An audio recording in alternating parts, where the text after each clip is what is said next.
और देश के जाने माने राजनीतिक विचारक और लेखक रजनी कोठारी का निधन हो गया है। उनकी उम्र करीब 85 साल की थी। रजनी कोठारी ने ही 1963 में centre for the study of developing societies यानी CSDS की स्थापना की थी। People's union for civil liberties के शुरुआती अध्यक्ष भी रहे रजनी कोठारी। राजनीतिक, सामाजिक और लोकतंत्र पर उन्होंने कई महत्वपूर्ण किताबें लिखी। Politics in India, caste in Indian politics और रीथिंकिंग डेमोक्रेसी के लिए उन्हें याद किया जाएगा। मेरे साथ इस वक्त योगेंद्र यादव जी फोन लाइन पर मौजूद हैं। योगेंद्र जी, बहुत दुखद खबर है। जी, जैसे ही एक तरफ इधर लोकतंत्र का पर्व शुरू हो रहा है, वहीं लोकतंत्र के सबसे बड़े अध्येता, भारत में लोकतंत्र के सबसे बड़े दार्शनिक और लोकतांत्रिक आंदोलनों के सबसे बड़े समर्थक रजनी कोठारी नहीं रहे। जैसा आपने कहा, उनके जीवन के 2-3 पक्ष रहे।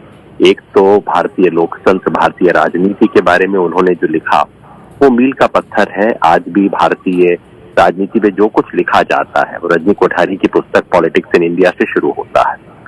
दूसरा, उन्होंने संस्थाओं की स्थापना की। भारत में सामाजिक विज्ञान शोध की जो संस्थाएं CSDS, Indian council of social science research के चेयरमैन रहे और कई और संस्थाओं की स्थापना की। और तीसरा, वो एक एक्टिविस्ट के रूप में रहे।